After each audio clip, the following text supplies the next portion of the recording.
Hey, hi everyone. I'm Maira, and I just want to thank you so much for being here to talk about this important topic. We're really happy to see all the positive responses to these calls.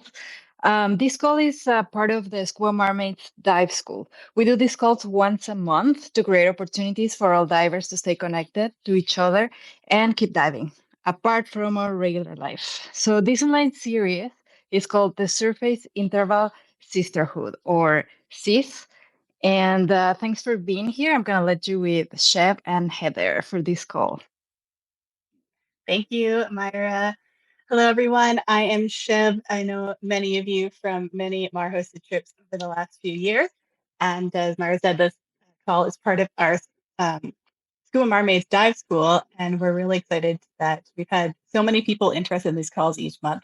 So as long as you keep coming, we're going to keep doing them. So today we're going to talk about, keep talking about DCS and the thrilling topics of incident and insurance. So here's just a little overview of what we're going to do today. I'm going to tell you a little bit about myself and Heather and our experience. Types of insurance. This is a question we get a lot with MAR hosted trips. Preparing for incidents, how we can prepare. Heather's going to share her experience with DCS, and then we're going to talk a little bit about post-incident expectations. But really, this call is going to be a bit of like a conversation between Heather and I, and then we want you to participate as well. So anytime you have questions, let us know in the chat. I'm going to keep track of them, and then we're going to leave some extended time at the end to kind of hang out and talk together. So please keep your questions. We would love to answer them as best we can. So this is a chat as part of the Surface Interval Sisterhood. So this is our online programming where we meet at least once a month. We're doing 2 this month, which is pretty cool. With the intention of continuing our dive education, as Myra said, keeping diving a part of our daily lives so that when we have those surface intervals that are too long, that we keep our diving knowledge fresh, keep learning new things, and stay connected to each other because ultimately MAR hosted trips and the Scuba MAR Maids are about community and staying connected. We offer 2 programs through this, our free chats like this one, and then we also offer like real courses. So on Sunday, we're actually meeting again, and we're going to do a fish identification course focusing on the Caribbean. So we have both aspects, these free chats, and then the one on Sunday is paid with really low fee just to help cover our costs with Patty and everything. And yeah, we'd love to see you there as well. I'll share the registration a little later. So if you didn't catch part 1, in February, we talked about decompression sickness, what it is, how it happens, and what we can do to prevent it. We also focused a lot on the differences in how it manifests in women. And then if you missed that call, you can check out the recording on our YouTube channel. So after this, you can go watch that. This call is going to be focusing about what happens if you weren't able to prevent and you are in an emergency. We want to remove some of the stigma and the mystery around what happens when you get DCS, how it happens, and leave you feeling a little more confident and prepared for if something were to happen to you or to your buddy. A little housekeeping. We try to keep the calls to about an hour with time for questions. We do record it, as you know, and it'll be available on our website and YouTube channel within, like by tomorrow morning, I'll have it up. Please keep your microphones muted for the call, and then you can put questions in the chat anytime. And at the end, you can take off mute and we'll have a chat at the end. Okay?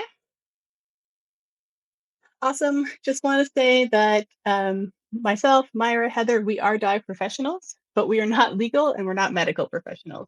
So the information that we share here is rooted in our training, our available info, the experience we have in the industry.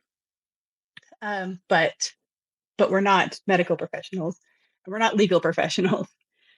Everyone's body is unique. Diving is fun. We just want to be here to help everyone be safer and have the most fun possible on our trips.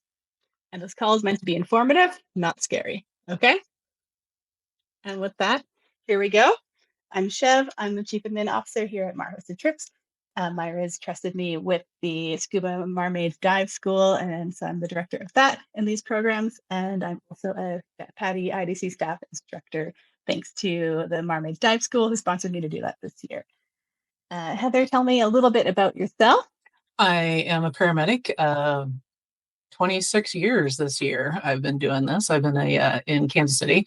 I'm a dive master, also here with about 10 years of experience. I've dove all over the world, and hopefully we'll do my instructor either later this fall or beginning of next year.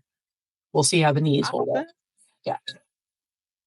Sweet. Scuba MAR Maids, IDC. I'm going to pause for 1 second. Can you see my video feed, everyone? Let's get rolling. So this is a question that we get a lot when we talk about our trips. Insurance is confusing, and I also know it's not very exciting. So please bear with me. I've tried to break this out as simply as I possibly can and keep it interesting. So when we talk about insurance, there's 3 main types that we need to think about as dive travelers. The first one is obviously dive insurance. And the reason that that is separate is because a lot of companies consider scuba diving to be an extreme sport. So your regular medical insurance, your regular travel medical insurance might not cover scuba diving. So that's why it's separate. So when you get dive insurance, it's going to cover medical help, medical transfers, incident care, gear damage in a diving incident, and some other water sports. Some coverage covers like sea doing and stuff like that. But it probably won't cover incidents that happen to you in other aspects of the trip. So anything that happens to you when you're not scuba diving will most likely not be covered by dive insurance.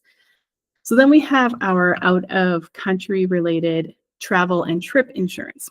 So the reason I call it travel and trip, it's used interchangeably sometimes. Travel insurance is usually a monthly or annual plan, and trip insurance you buy just for your trip dates. So that's the difference there, but they kind of cover the same things. And this is what's going to cover you with gear and accessories damaged or lost by travel, delays in your flights, connections, weather, family emergencies, lost or damaged luggage. That's usually going to be covered under your travel and trip insurance. Okay, but your travel or trip insurance might not cover medical things. So that's why we also talk about travel health insurance, because once you leave the country, you might not have support for medical help, medical transfers, incident care, and evacuation to your home country for things that happen to you when you're not scuba diving and won't be covered under your trip insurance or your dive insurance. Okay, so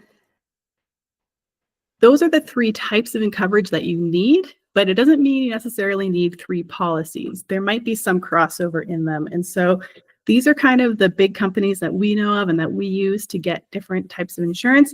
It also really depends what country you're in. I'm not from the US, I'm from Canada. So my experience and things available to me are different. Heather gave a lot of info because she's based in the US, so she shared with me things that Americans might need to do. So for dive insurance, pretty much Dan and DiveAssure are your options. I'm not really sure if there's many others in the world that cover scuba diving. And then within those, it differs by country, especially with Dan. And so with Dan, you can extend it to be some of a travel insurance and some of a travel health insurance for some people, but you need to check your own policy about that. For travel and trip insurance, a lot of people use World Nomads, Alliance, I don't know how you say that one. But then also check your credit cards, because a lot of people have travel credit cards, your flights, your things that you buy, like sometimes if you buy your BCD, it might be covered for 3 months on your credit card kind of thing. So check out your credit card policies, because you might have some coverage you don't know about through that. And then also your home and renter's insurance. So for things like cameras and big equipment that are usually at your home, you might have some coverage when you're traveling for those items as well. So that's kind of cool. So you might have coverage you don't even know about for while you're dive traveling. For travel health insurance, Safety Wing is a popular one. That's what I use because I'm traveling all the time. It's a monthly or annual plan. And that's my health insurance when I'm traveling. So if I got an incident and need to be flown home, or even they'll fly a family member to come to me in whatever country I'm in, that's what the travel health insurance does. And then the difference with people in the US, you might also have a health insurance policy at home, and that might cover you for some holiday things. So we're going to talk a little bit later about information you need when you travel. Your primary health insurance at home is something that you need to have easily accessible to you. Okay? And like I said, feel free to drop any questions in the chat anytime, and I might be able to answer them while we're going through this. So basically, what do you actually have to travel and dive? You have to have dive insurance. At the bare minimum, you have to have dive insurance to travel with MAR Hosted Trips. And you should have it even if you don't travel with us, because it's something that's really important for your protection. And then that's why we also strongly recommend travel insurance, because even like with our trips, if something happens and you can't come with us a week before, we can't get any money back from our vendors. We don't have insurance that covers you. So if you have a travel insurance policy, that's how you'll get money back if you're suddenly not able to join a trip for any reason. In summary, decide what's important to you and if you need to insure it. I travel with just my gear as carry-on and a GoPro.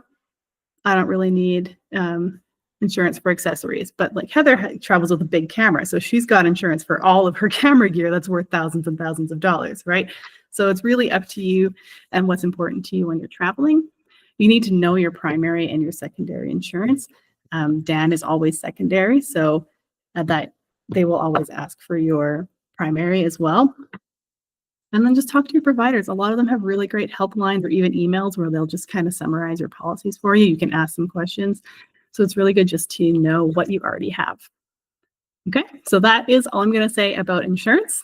Let us know if you have any questions, and I'm going to move on onto how you can be prepared for a diving incident in your life.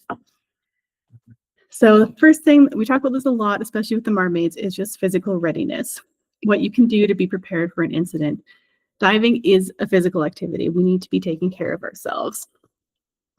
The most important thing you can do is just keep learning. So build muscle memory, practice, practice, practice, and building your comfort level. When you're under stress, if you're in an emergency, your brain doesn't work as well, right? And you go into flight or fight. If you have muscle memory, that's what's going to kick in an emergency. So if you've, like, for me, for example, I took emergency first aid for years. And every time I took it, when you renew it every 2 years, it was like, how many chest compressions, how many breaths? But then after the third or fourth time I took the course, it like clicked, and that was it. I know now in an emergency, I could give CPR because I've done it so many times. It's in my muscle memory. I don't even have to think about it anymore. And so that's what's going to save you in an emergency, in that practice. So that's why we always say, keep learning, and that's why you're here, right? Diving within your limits, also very important, because when you are going beyond your training, you are in a new environment, and that's where incidents happen, and you are in a new environment, so you don't know how to respond to them. That's why when we do courses, we're practicing what we do in the open water, because we're building that muscle memory. So if you don't have the training for it, you're not going to be able to respond to an incident. And so places you can go to keep learning, things we recommend is the Rescue Diver course. That's something that we focus on at the Scuba MAR Maids Dive School. We've built a really great rescue course with Patty that it's not, you don't have to be super fit. You don't have to be strong to do the rescue course. It's a mental course. It's something that it's a brain exercise, all the details, practicing the fine motor movements and stuff. It's not a fitness test. So it's a really great course to practice for emergencies, and oxygen provider kind of goes along with that. Pretty much any diving incident, we're going to give you pure O2. So learning how to provide that is great. For an emergency first response, like I talked about, also great. Self-reliant diver is a great course just to learn how to keep yourself safe. And then, of course, science of diving is good just to learn more about diving. Aside from physical fitness and readiness, logistical readiness that will really help you out, and this comes a lot from Heather's experience with her DCS events, is having the paperwork you need handy. Because if you imagine you're in an emergency, the last thing you feel like doing is looking through your emails for your policy numbers, right? So having that information handy is awesome. I'm going to drop a link in the chat here in a minute. We've created a PDF that you can print off and fill out. And we put all the questions that medical professionals and your insurance are going to ask you when you fill out the paperwork, all the ones that we know of anyway. So in an emergency, you will need your dive insurance card. You need a photo of it or the actual card. Your health insurance info, both your primary and any other policies you have. Your personal info, name, address, that kind of stuff. Emergency contact, allergies, and your dive computer will also be part of the process of an emergency. So this PDF that we put together has all those questions, and we have instructions on there. We recommend you send it to your emergency contact, and we recommend that you print it and have it like with your passport with you on a trip. And then also digital is great as well, right? But again, when you're sick, you don't want to be scrolling through your phone looking for stuff. This is what the Dan cards look like. That's mine. And then Dan also makes these cool tags. They're for your BCD. And Heather's got hers here. And it's got not only the Dan info and your policy number, but you can also add allergies and things onto it too. So if you're diabetic or like I'm allergic to penicillin, that kind of stuff, you can put on your tags. So in emergency, professionals have all that info handy. Okay, so tips for dealing with an incident. Make a go bag. This is something I learned from a mermaid recently. Heather does this too. Myra does this. Is especially on liveaboards, making a go bag. I use my dry bag that has your passport, your ID and cards, some extra cash, copies of your personal info, like our PDF, a small change of clothes, like even just like some clean underwear and a t-shirt kind of thing. And then you don't have to share that information, but tell someone where it is. So tell your roommate, hey, this is my go bag. I keep it here. So if anything happens, tell your trip leader, that kind of thing. It's a really great idea because it's also waterproof. And then tips with insurance. If it's possible, make sure that you make contact with your insurance as well. When you find yourself in emergency, your dive guide or whoever is managing should contact your insurance, but it's not a guarantee. So make sure that at some point, at least you've contacted them so that they know what's happening. Try and keep the communication open. And you might have to pay for treatment up front, and that's not something to be necessarily alarmed about. That is kind of a common practice, that you pay for the treatment and then your insurance provider will reimburse you. But make sure you get all your records from the hospital. So get your scans, get your invoices, everything they charged you, but also everything they did, your blood work. Get copies from them so that you have that for dealing with everything after the event. Okay. Just some medical form reminders. The only person responsible for your health is you. You are responsible to make sure that you are medically fit for diving, okay? Don't rely on dive shops to make you fill out the medical form. PADI only requires the medical form be filled out for courses. So dive shops might not necessarily ask you for that info. You need to be able to honestly answer the questions on the evaluation form. And you need to get reevaluated when stuff in your life changes. So if you have a medical condition that requires a doctor's approval for diving, you have to get that renewed every year. Just once a year, but every year. When you have any changes in your medications, if you're on prescriptions, remember things act differently at depth. So you need to get that verified by a doctor as well. That's okay for you to dive. If you have a surgery, you need to get okayed for diving. And after any incident, so if you break your arm or you have DCS, it doesn't matter if it's diving related, you need to get reevaluated. And it doesn't need to be a big deal. Just take this form when you do your annual checkup and have your doctor look you over and make sure that you're good for diving. But it's just something that you need. You're responsible for this. Don't rely on anyone to make sure it happens for you. And take care of yourself. Every experience with DCS is different. Every experience with healthcare and insurance provider is different. Try to go with the flow, take care of yourself, focus on getting better. And having these items prepared will just help reduce your stress, which is what we want. And then everything else is figure outable, right? And with that, I would like to turn it over to our star guest, Heather Young, who's going to share with us a little bit about her and her experiences with DCS. So, Go ahead, Heather. as Shev said, We can't hear you. why can't you hear me? How about now? Yes? Okay, cool. Sorry. So referring back to what Shev had mentioned earlier about redoing training, like we as a paramedic have to do continuing education and renew CPR certifications every 2 years because it's stuff that if you don't use it, you lose it. So definitely a good idea to practice things. So I've had a couple of experiences over the last couple of years that got a little sketchy there, and we'll get to that one. Some of you kind of already know a little bit about it. So the first time I had an encounter with DCS, I was in Cabo. I had gone out with Cabo Private Guide.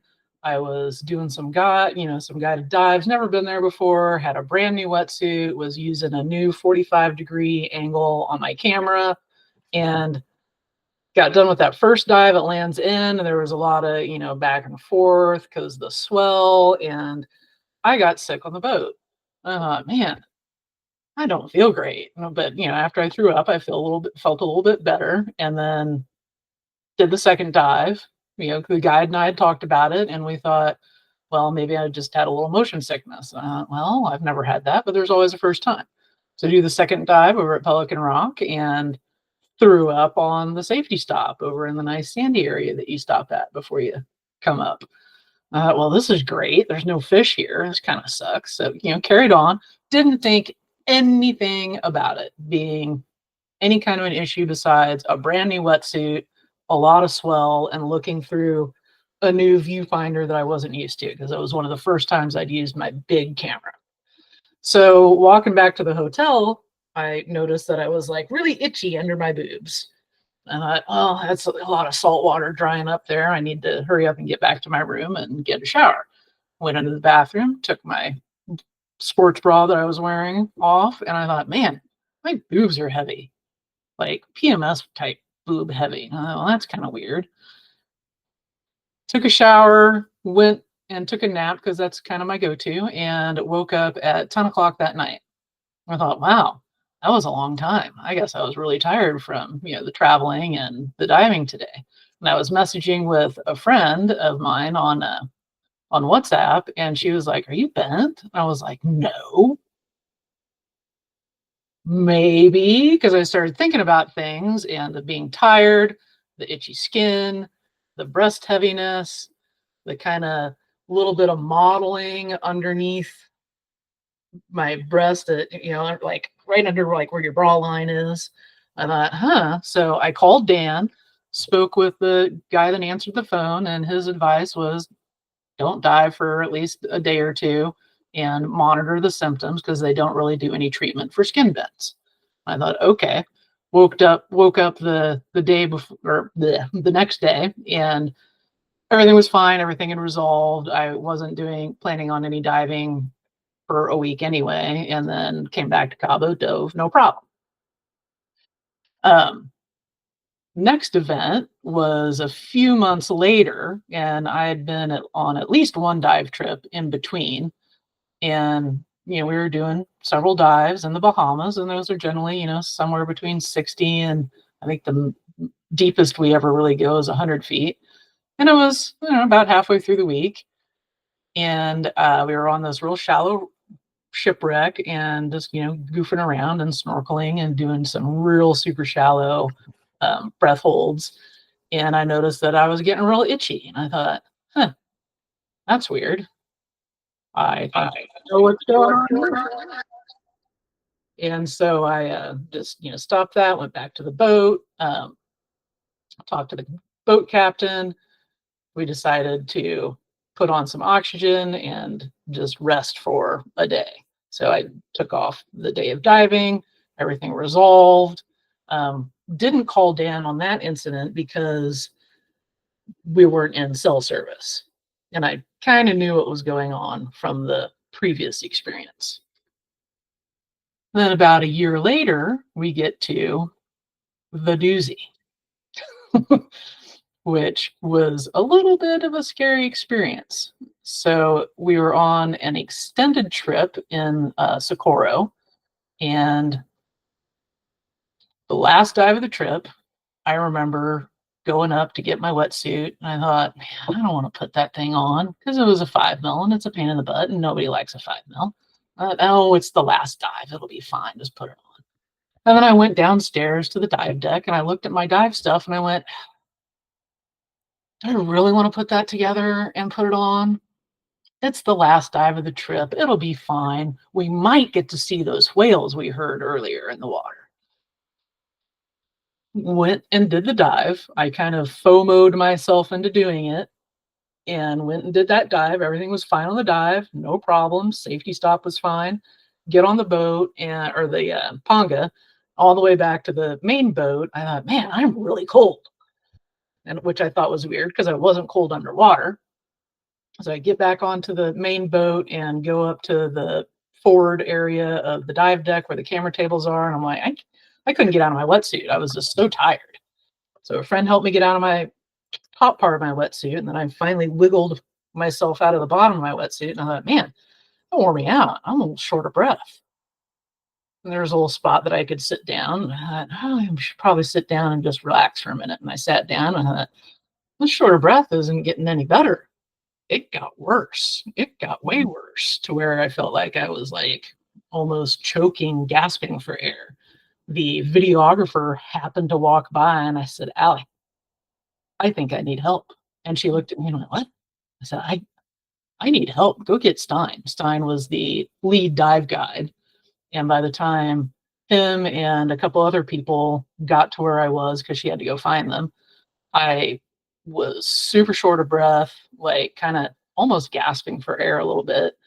And when the four of them were helping me get through the, small dining area and into the lounge area, I noticed that my left arm had gotten to where it just felt like I'd had a stroke.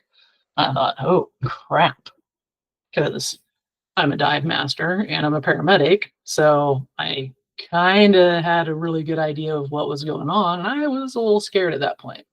So they got me into the lounge. They put me on oxygen immediately, high flow oxygen. There were several German doctors on the boats. One of them was able to start an IV on me, which was a little bit of a trick. Just everything settled down a little bit. Well, it was a little bit of a trick because I was cold and all of my system were kind of shutting down. So, the first thing to go is, skin and vasculature gets smaller. So it's hard. What kind of IV was it, Heather? It was, just like a regular saline IV. Yeah. Like hydration. Yeah. Get some hydration, because that's another thing that happens with decompression illness is that your blood gets a lot thicker. I remember them asking me questions and I was trying to answer them, but everything was coming so rapid fire, I couldn't focus.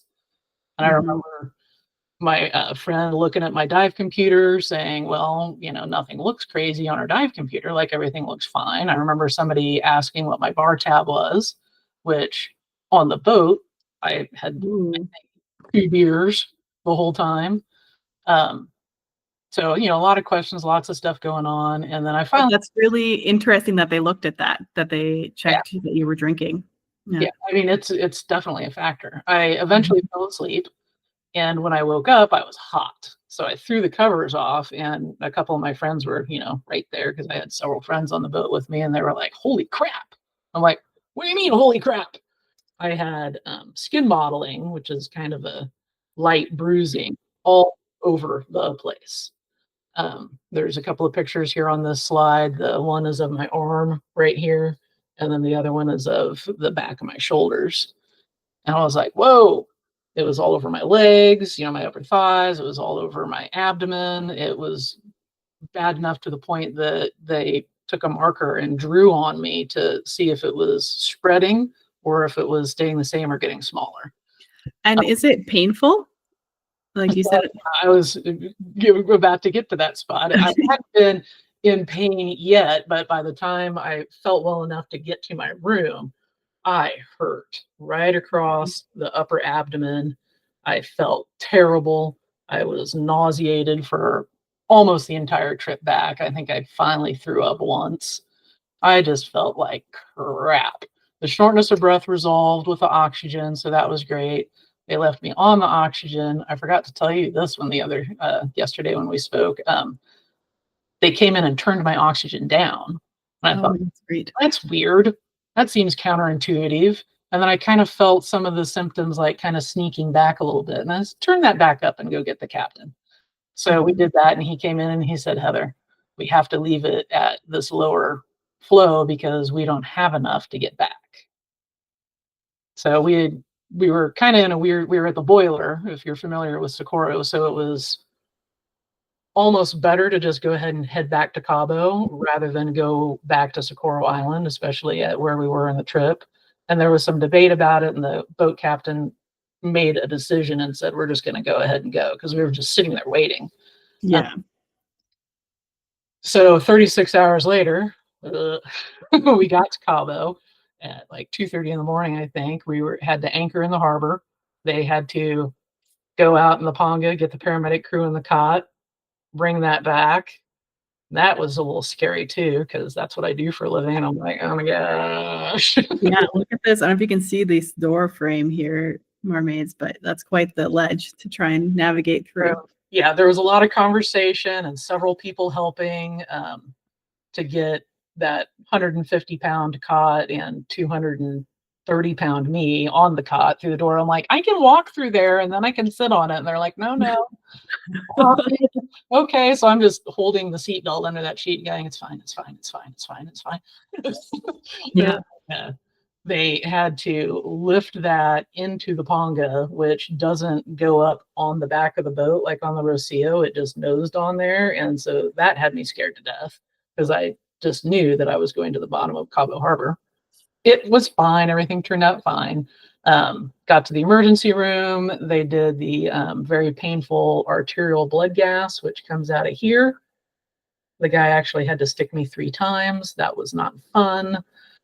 They sent me to get a chest CT to make sure I didn't have any infiltrates and that my lungs were inflated correctly. And finally got to the chamber for my first ride at about, I'm going to guess 6 a.m. I'm not really positive. The sun was out. I remember that. Yeah. And then they did an extended table 6. Felt a whole lot better, but not super great.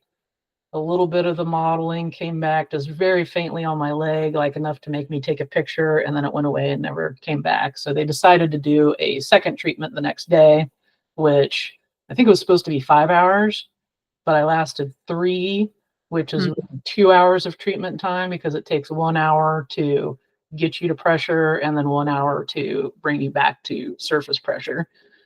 And I felt way better because I slept, I'd ate, I'd had a shower, I had gone through all of the if this then that scenarios, and it's hot in there, it's loud in there, you can't move in there because it's just such a small space. What's that blue thing there?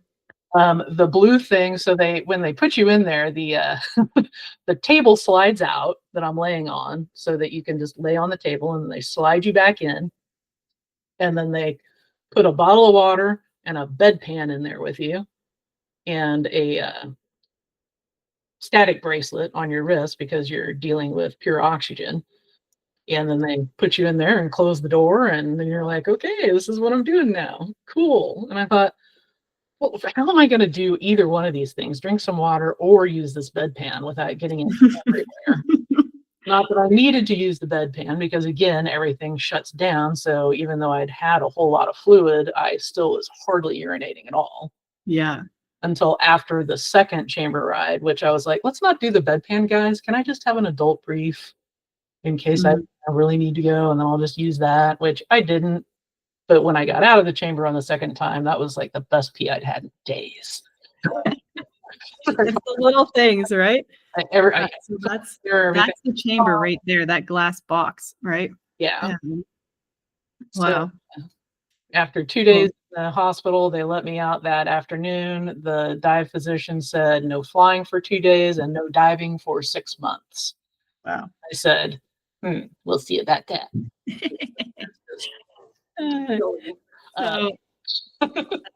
Sorry, ladies, if you have questions, just pop them in the chat for now. I saw you raise your hand, and I just popped up a couple quick different pictures of compression chambers. So here on the left, we have another Marmaid Stevie, and I'll let Heather tell you about the chickens.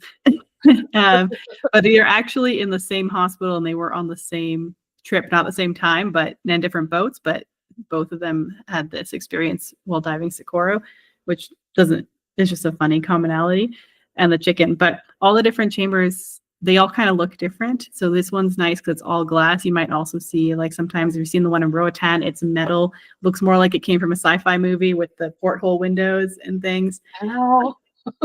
Hospitals use them for other things other than dive incidents. And so there's all different sizes. Some of them allow just the patient. Some of them allow an attendant to be in the chamber with them. And they have lots of different purposes. But here's just some cute photos. Tell us about the chickens, Heather. The chicken, I learned about the chicken the first time I was on the Rocio.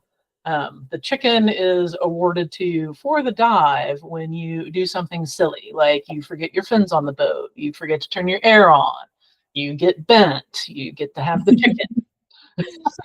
And I had taken the chicken to leave on the boat because I'd asked my friend if there was a chicken on that boat that we were going on, and she said no. And I said, okay, cool. And then the boat captain came and visited me, and he brought me back my chicken and said, I really won the chicken award. Yes. So trying to make light of a scary situation is that we all had our chicken friends in the chamber, which I think is hilarious. I just let her have the chicken inside the chamber. I'm a little jealous of that. Yeah. Yeah, I couldn't have anything. It's super loud, it's hot. But I followed up 2 months later, after I went on the Egypt trip with the MAR Maids. I couldn't dive. I was a little bummed. But followed up here locally and was cleared to dive, and I've done one like small dive at Catalina Island, and that went fine. And then I've got a big trip coming up in a couple of weeks to the deep dive Dubai and the Maldives. So I'm looking forward to getting back into it. I've got to go and get my form signed again, even though it's a little early because I had a knee replacement. So I'm being a good diver and Being good. going and getting that signed off, because that's kind of a big thing, getting the knee replacement. Yeah. We did have a couple of questions I am going to answer because I think they just got missed. But one was that, yes, these incidents that Heather's talking about were spread out over 2 years and with lots of diving in between. So they did not happen back to back. There are 3 separate incidents spread over time, and she went diving in between without incident. So, and different circumstances, as you heard from her 3 stories, one from diving and maybe dehydration, one from snorkeling after diving, and then this big Socorro one. And then Heather, tell us what your key takeaways from your experiences here. Yeah, so there's a lot of things that come into play with decompression sickness. It's not, oh, did you go up too fast? Oh, did you stop? There's all kinds of stuff that goes into it. That picture that's in the bottom corner there is I swiped that from Mark Powell's presentation that he does on Deco for divers, and it's on YouTube, and it's a great program if you want to know a whole lot more information. Yeah. And this is also what we talked about in our last call in February too, where all these different factors that contribute to DCS. Yeah. It's never one thing, right? Yeah. The big thing I found is that I FOMO'd myself into doing that last dive. I was most likely bent before I even did the dive. I just didn't put it together. Yeah. And, with that, I was tired. My leg was hurting. I wasn't getting great rest. I was doing repetitive deep diving. I had my computer on a low conservatism instead of a medium or a higher conservatism. I'm 50. I have had a few surgeries. Scar tissue kind of takes up a little bit more nitrogen and doesn't let it go as easily. Really I'm a paramedic. I'm used to pushing through being tired and just doing the thing that I have to do. Now that I've had a type 2 DCS, it is considered type 2 because of the left arm involvement. I have to keep in mind I'm more susceptible, just like sunstroke problems. And I need to pay more attention to what my body's trying to tell me. If I'm tired and my hips are sore, maybe I should take a break and evaluate stuff, because I forgot to mention that with the first incident in Cabo, my hips were sore and I thought it was sitting in a chair. Mm-hmm. all of the symptoms that I'd had on that first incident were just so subtle and mild. I was able to explain them away. I think that's something we do so easily, especially like as women, we're like, oh, well, it's probably just, it could be PMS. I'm tired. I'm this, I'm whatever. And it's not until you start putting all the things together where you're like, okay, maybe there is a bigger issue. Yeah. And we often don't want to make a fuss either, right? Like you were on a boat with 30 people and yeah. You're like, it's a lot of attention. You're disrupting everyone's travel plans, you know? It seems silly. I mean, luckily my incident was at the end of the trip, so I didn't I disrupted wine and cheese night. But they did it the next night because I was lucky enough to be in one of the super fancy cabins because it was my best friend's birthday and we decided to splurge. So I didn't have to try to go up or downstairs feeling like total caca because it was bad. The famous last words, just one more, it'll be fine. It'll be okay. No, it wasn't. It sure wasn't. There's a hot tub on this boat too. And not like a seawater hot tub, like a legit hot tub. Oh, interesting. And I remember sitting in that at one point during the week thinking, God, this is probably a really terrible idea. And yeah, it probably was. An extended table 6, I see somebody's question down here. Kathy, it's when you do recompression in a dive chamber, they've got a table that they follow, and it's a prescribed time of ambient air, and then you've got a demand valve mask that you put up to your face, and that every time you take a breath, pure 100% oxygen flows through that, and it's like 20 minutes on, 20 minutes off, and they start you at 60 foot and then bring you to 40 foot, and the times change, and it's really kind of interesting. Do that, and they're pushing off that nitrogen with that, but you can't have 100% oxygen all the time because then that subjects you to oxygen toxicity and seizures, and we don't want that either.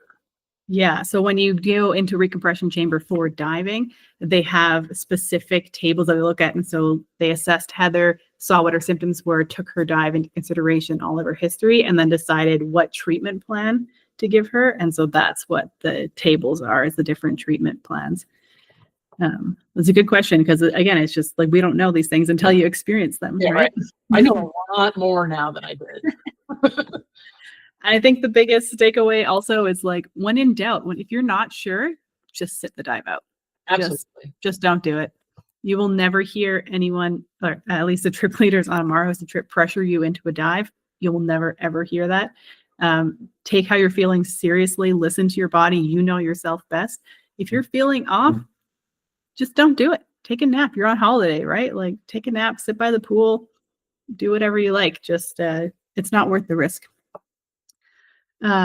So yeah, thank you so much, Heather, for sharing that. We're going to have some more time to keep chatting with her about her experiences. I'm sorry, Shev. I see another question from Lorella.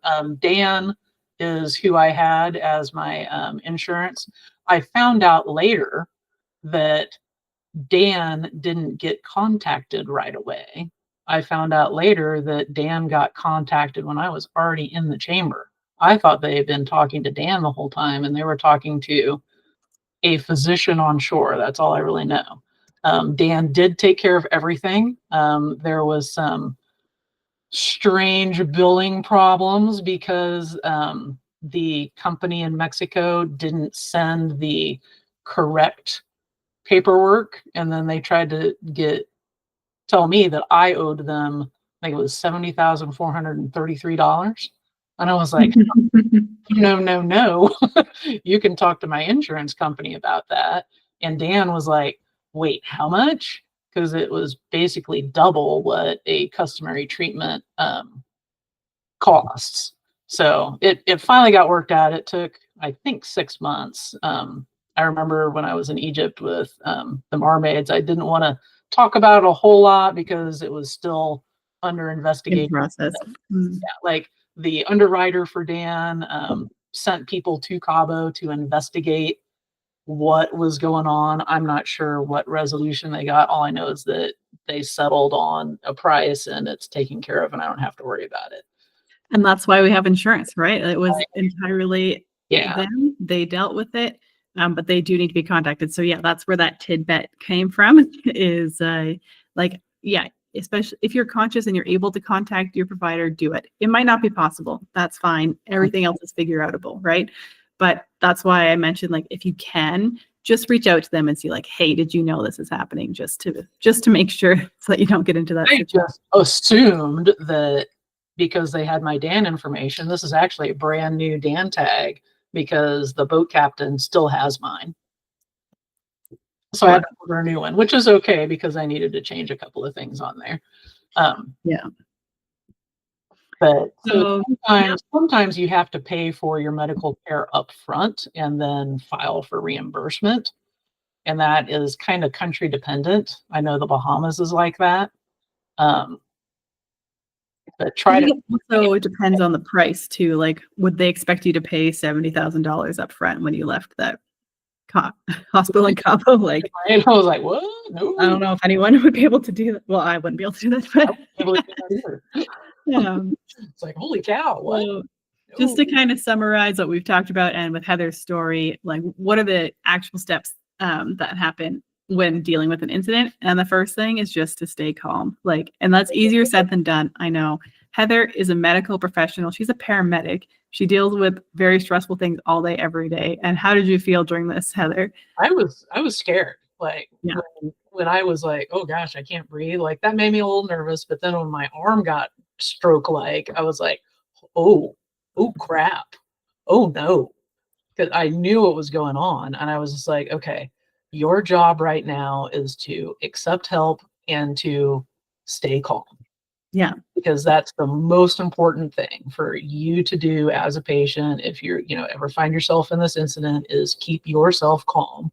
That way you are not using up more body resources than you need to. Yeah. And some things are outside your control, right? And you need to accept help. I have a hard time accepting help, and I'm better at it now. I still don't like it, but I'm better at it now. But I'm normally the one that is the helper. I'm the person that helps other people. And then I'm like, wait, I have to accept the help, and this is hard. Yeah, and I think like I could name a lot of moms like that too. Like, I think that's also something that's indoctrinated in us. Like, we are helpers as women, and it's really hard for a lot of us to accept help.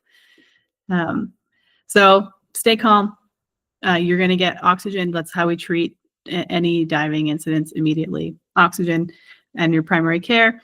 Contact insurance. Secondary care. Any, if you have bumps and bruises and scrapes, that's going to come after all that. Follow the care instructions that come from your providers, right? They want you to get better. You want to get better. Follow their guidance as much as you don't want to.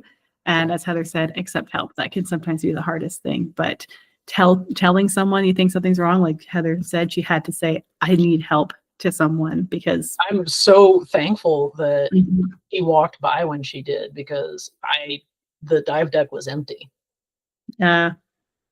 Everybody, we were the last skiff back, and everybody else was off taking a shower or getting a snack or taking stuff off upstairs. Like, I don't know, doing their own thing, taking care of themselves. Yeah, I don't know when I would have gotten help. Would it have been just a couple of minutes? Would it have been 20 minutes until a crew member came by? Would I have been unconscious on the dive deck? I don't know.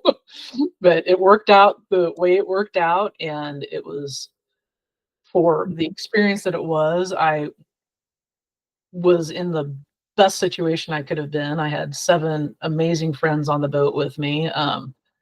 2 are non-bedside nurses. Marissa Eckert was there. She's a technical instructor in Tulum.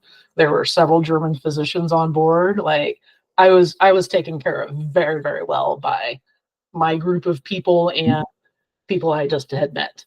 And just people. Yeah. People will take care of you. It was great. That's awesome.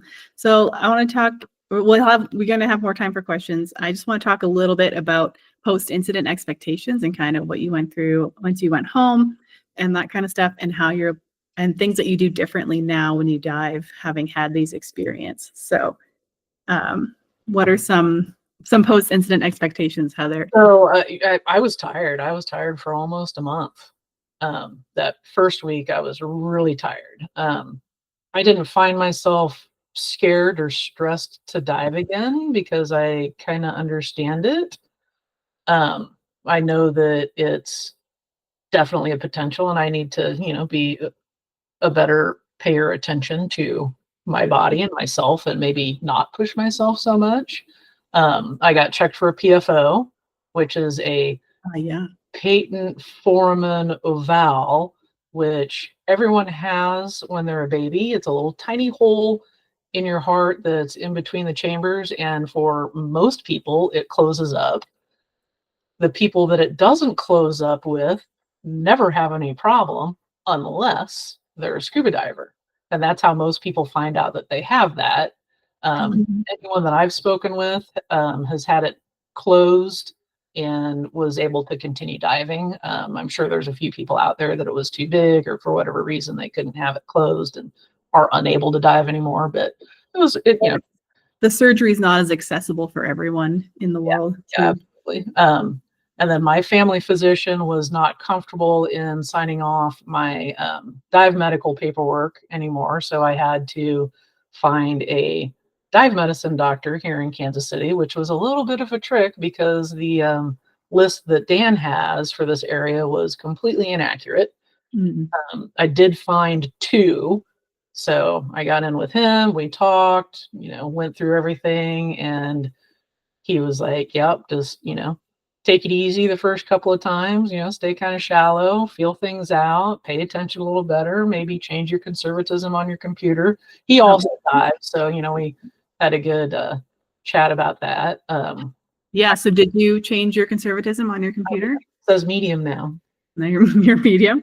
And what about nitrox? I also had spoken with Doug Ebersole, who is a renowned dive doctor out of Florida, and his big suggestion was less dives a day and use nitrox on air tables, which that adds a conservatism factor to your diving because you're diving with more oxygen, so you've got less nitrogen absorption.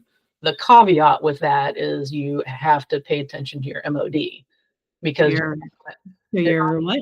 Your MOD, I'm sorry, your maximum operating depth.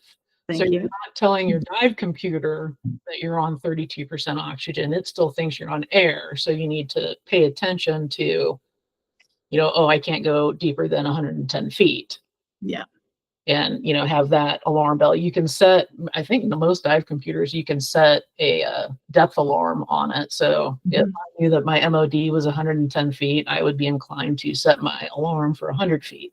That's a great tip. That way I give myself a little bit of cushion because crap does happen.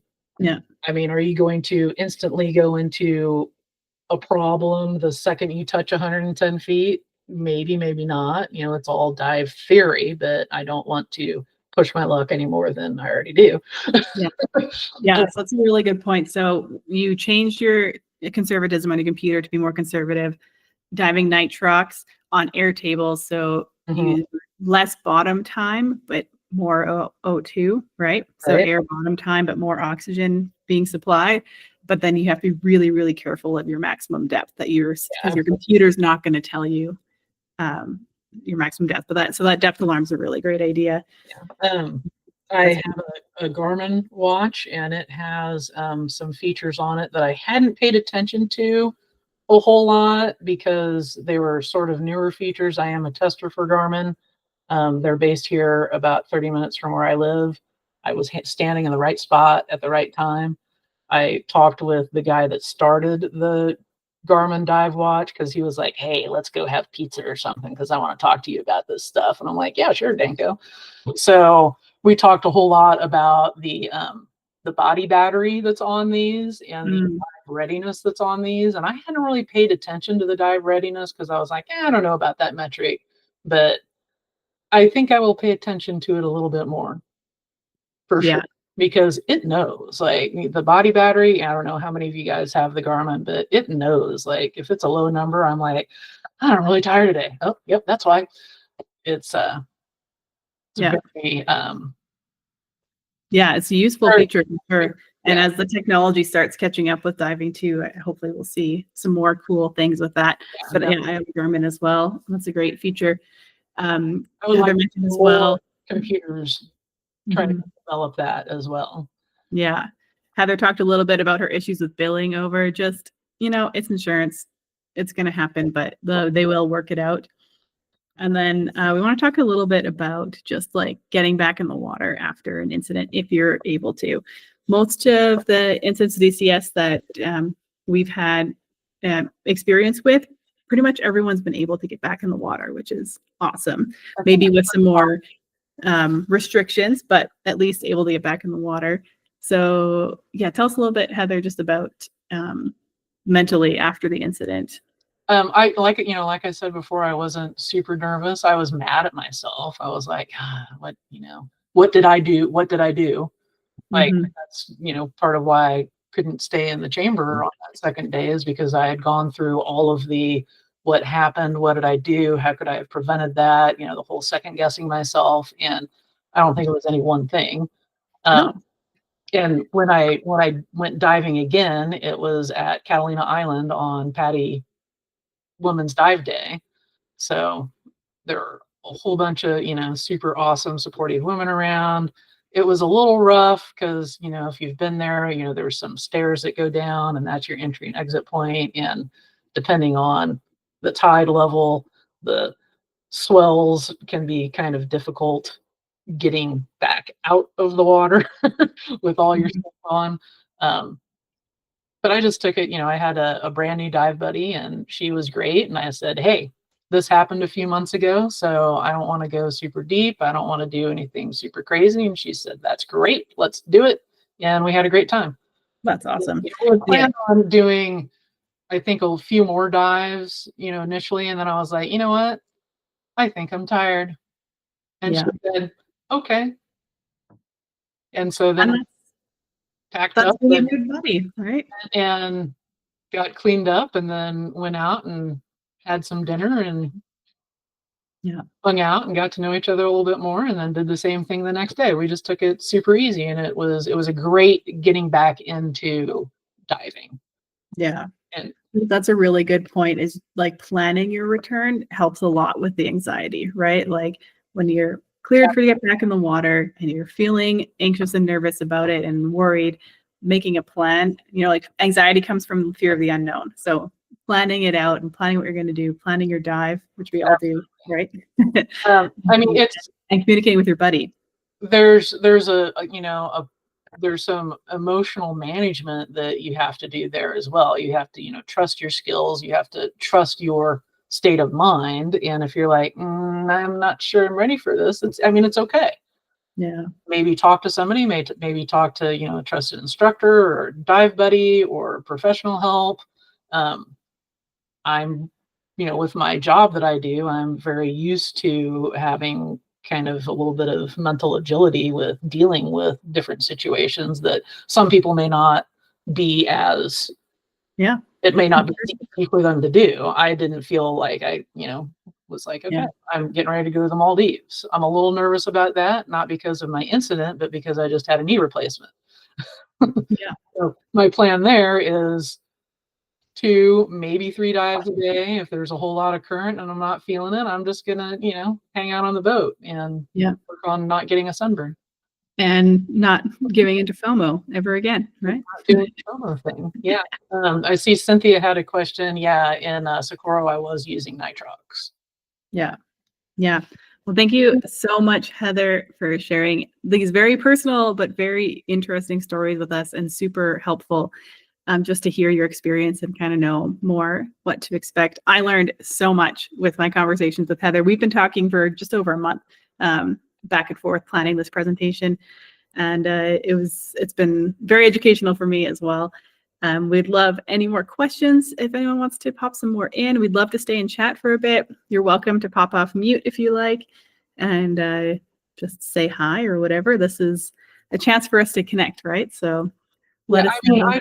I wanted to talk about this and be forthcoming with it. I've done a lecture on it at with my paramedic program at my job as well, because it's it's so stigmatized, because when I tell people it, they're almost always, their first question is, oh, what'd you do wrong? Come up too fast? And I'm like, no, I didn't. It's a whole bunch of things. I might have partied a little too hard like a rock star, you know, several days before the trip, and started off dehydrated. I didn't listen to my body. I was tired. My leg was bothering me. Several things that, so yeah, just, it happens. It normally doesn't happen with a lower number of dives. I want to say it's like 1 in 1,000. So it's kind of weird that I've had several incidents, which, tells me that maybe I need to remember that I'm 50. Yeah. I was just going to pop up a couple of pictures that Heather shared. But sorry, one of your videos started playing. That was the scary get into the Ponga from the main dive. Yeah. So, oh my God, I was petrified. But Val sent me a picture of the table 6 when you were talking about it. So that's cool. Yeah. So that. I see Abby asked a question about Dan being secondary. So yeah, they had asked me what my primary health insurance was, and my primary health insurance does not cover me outside of my Kansas City area. So Dan turned into my primary insurance. But if my primary health insurance did cover me outside, then they would pay their part, and then anything that they didn't pay, then Dan would take care of the rest of it. Dive Assure, I believe, has a thing where you can, like, per trip, make it your primary insurance. So if you don't have, and I'm speaking from the United States, so that might be something to consider, if you don't have insurance or you're not comfortable with your primary insurance, because that way they can bill that and then you don't have to mess with anything. Just gonna try and zoom this in so you guys can see it, but here's just the kind of example of the table 6 that she was talking about. And then there was some other pictures. Heather, is there anything else that you wanted me to show here? That one that's got the little graph, the purple graph kind of in the middle of that one. So I found this one really interesting. This is another thing that that's like kind of a takeaway. Dan had done a study, and I also swiped this from Mark Powell's presentation. Dan had done a voluntary study that they took a group of divers and they did a bubble study with I think it was sonogram, that when they came up, so there's a direct ascent, and that's the purple, and that shows how many bubbles over a minute period of time. So like 15 minutes, there was almost 120 bubbles. And then what I found really interesting here is at 120 minutes, so that's 2 hours later, there's still a pretty significant amount of bubbles. And then if you do your traditional safety stop at 2 hours still, you've still got some bubbles there. And how long are our surface intervals when we do multiple dives?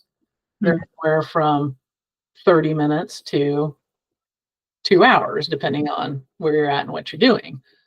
If you look at the little tiny yellow section on that, they did 1 minute at 6 meters, which is about 20 feet. It's like 20 or 19 feet, yeah. And then 4 minutes at 3 meters, which is what, 6 feet, 10 feet, 10 feet, 9 feet. Yeah. It's about 9 feet. And look at the bubbles the bubbles are gone at 45 minutes. So I think that's the kind of safety stops that I'm going to be doing. Yeah, that's really interesting, because aren't those tech stops? No, those were all just I think they were all recreational. I would have to go back. Yeah, but I think, like, I know the 3 meter stop is a standard tech. Oh, stop. Yeah, for sure. That's 6 meter. I think that they were tech divers, but they were doing regular open circuit stuff. So yes, it was all volunteer, and they were like, okay, this group do this group do that, this group do this. That's really interesting. And this is something, like, again, that we talked about in February too, is just like how diving is still a new sport. We still have so little info. We still have so little knowledge about these things that happen to our body while we're doing this recreationally. So these studies are just really interesting. And different computers have different models that they're using, but everything goes Absolutely. back to being based off of very healthy young men. Yeah, Navy men. Yeah. Yeah, and depending on which computer you have, some use an 8 compartment, some use 16 compartment, and what that means is they like theoretically categorize all of your different body tissues. So like your skin would be a fast tissue compartment, your bones would be a slow tissue compartment, and they're guesstimating how much nitrogen is staying in each place, which is why we don't do the deep half stop anymore, is because they decided, oh, wait a minute, we're still on gassing Yeah. slow, Still absorbing nitrogen. even though we have off-gassed the fast tissues. So the numbers weren't adding up correctly. So they eliminated that because they learned more. Yeah. And that's quite recent too. I remember Dan sent an email about that just this last year. So that's why it's important to keep updated on your training too, right? Mm-hmm. Even as recreational, as pros, we have to, but as recreational divers, it's important to keep updated on what's new. Val sent me these pictures. This is the chamber in Cozumel, just so you can see what a different style. Nicer. Yeah. I want that one. Yeah. I have to applaud you. That little glass tube, I don't know. That would be tough. Yeah. So when you said your second treatment in there, you only lasted 3 hours. That was like an emotional thing, right? Like you were like, get me out of here. I got really anxious. Yeah. Because it's hot, it's noisy. It sounds like you're sitting over the wing of an airplane. It's like that noisy. Yeah. And did you have any ear protection? Nope. No ear protection. You're just in there. And then you can't hear anything outside unless they pick up the microphone and talk to you. So like the first day I did pretty decently in there because I was so exhausted, but also one of my friends was there and she was making fun of me as we all do. Yeah. As good friends do, like, okay, you're okay now, I can mess with you. Yeah, she picked up the microphone and was like, hey, you look like a Barbie action figure in her cellophane box. To which I responded, and flipped her off. And she said, well, you're feeling okay then. If you look at that picture from the Cozumel, the fancy chamber in the far back where it's blue, the picture with my friend in it. Oh yeah, this one? Yeah, yep, to the right, way in the back corner, that's another chamber back there. It sounds like more like the one Heather had. They said that they use that one more for their wound care, and then the big one's more for DCS. Yeah. Costs more money. But yeah, they actually had 2 there. Oh, so it's covered, but it's the same style as this that Heather was in. Yeah, the one that I'm in is used for wound care fairly frequently. It's kind of gone out of favor a little bit in the United States. Because there used to be more chambers than what there are now. Yeah, so this sent me down a bit of a rabbit hole too about alternative medicine, and there's some questionable practices using chambers for alternative medicine. So right, yeah, be very, very careful. And I was just using this to show you the microphone here. It's like an old style radio. Yeah. So yeah, like she's saying that it's very loud in there. So like if you're in there for, how long was your first ride? 5-6 hours? 6 hours, 7 hours. It was like a long time. You're not sleeping. Like it's yes, there's some cancer treatments as well, ADHD. There's lots of things they're experimenting with. I was so exhausted because, I felt like crap and for 36 hours and hadn't eaten and hadn't really slept great. So I was kind of like, nodding on and off, but every so often they were like, okay, put the mask on. And then you have to breathe the pure oxygen for a while. And they're like, okay, take it off. So you can't just, go in there and curl up and go to sleep. Yeah. And I found the bracelet really interesting too, because you don't really think about that, but yeah, in the chamber, it's pure oxygen that you're breathing, which is highly flammable, right? So that bracelet she has on, I don't know if you can see it in this picture. I'll find it in the other one. It's on my right wrist. Yeah, is the static bracelet to make sure, like, as you imagine, like you roll over and turn the sheet and you have a spark, like that's dangerous. Right? Blow you up, yeah. Yeah. So that's why they use those bracelets as a grounding mechanism. Sorry, I'm just trying to find pictures for you guys. This little black bracelet in the photo here. Yeah. And that's Any deep, other- my escape route. Yes. I was like, please come get me. Get me out of here. Awesome. Well, thanks so much for your questions, everyone. It's great to have a conversation and like see what parts we missed talking about. If you want to know more, we always want to know more. Dan members, we have a lot of great resources on there. They have a resources page with lots of like free training and stuff. You can check out our past videos. We have a YouTube channel too that I'm putting all these on. And if you have any feedback on more chats we could do, we'd love to keep this series going. If you think there's more that we could talk about when it comes to DCS or just diving incidents, I review your training materials. There's a reason that like Patty requires everyone to have their own materials. It's so that you have lifetime access to them. So you can review them before trips, keep learning. And yeah, you can check out our resources on our website as well. Thank you so much for being here. Our next call is on Sunday already. So if you would like to join us, I'll drop the link in the chat here for that. One quick comment. I see Yeah. Anna says that she wouldn't last a second in that chamber. They prefer you to not be sedated, but if you require some kind of sedation, they would rather give you some Valium. Oh, they would have to for sure. That Or- was horrible. alprazolam so you can do the treatment, because that's what really, you know, when you have a big hit, that's what you need to have. Even if it's delayed, like I felt so much better. Oh my God. And Fish ID, I love Fish ID. Fish ID is awesome. Yes, it's super fun. And Danny is so great because she is she's doing her master's in marine biology, and she is young and cute and excited and really, really good instructor teaching about these things. Really passionate. And what was I going to say about this? Oh yeah, I dropped the link in for the event there. And yeah. Yeah, if anybody thinks of anything like later, just shoot me a message on Facebook. Yeah, I will. We've got the Facebook event is open still too, right? So you can drop comments in there, and Heather will see them. And yeah, don't let it happen to you, okay, guys? yeah.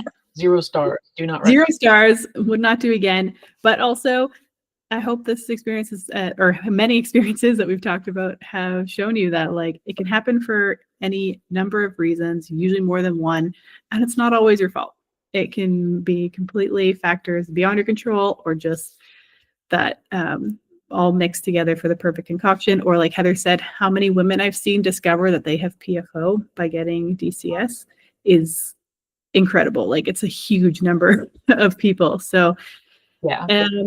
Don't let it scare you. But I hope this call don't let this series of unfortunate events win. Yes, that you've learned from our mistakes and experience, and we've all learned. Yeah, there's some great resources out there if you want to know more about it. Like I had mentioned before, Mark Powell is great. There's also a guy named Gareth Locke that does basically like learning from events. He's got some really good information out there, and he's on Facebook and YouTube as well. Both cool guys, and they want people to learn more, and they are very plain English. It's not all like nerdy science stuff. I appreciate it. Yeah. Awesome. We're also doing a bit of a series on our Instagram about DCS this month, so keep an eye on there if you're not following us. Here's the links here. That'll be on our Scuba MAR Maids Insta. But Instagram, we've got the Mar Hosted Trips, Maira, myself, and Heather's there as well.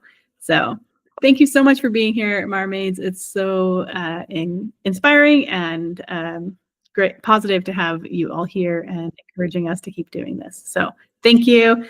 Hope to see you next time. Tell your friends, share the recording, and hopefully we can keep making diving more fun and safe for everybody.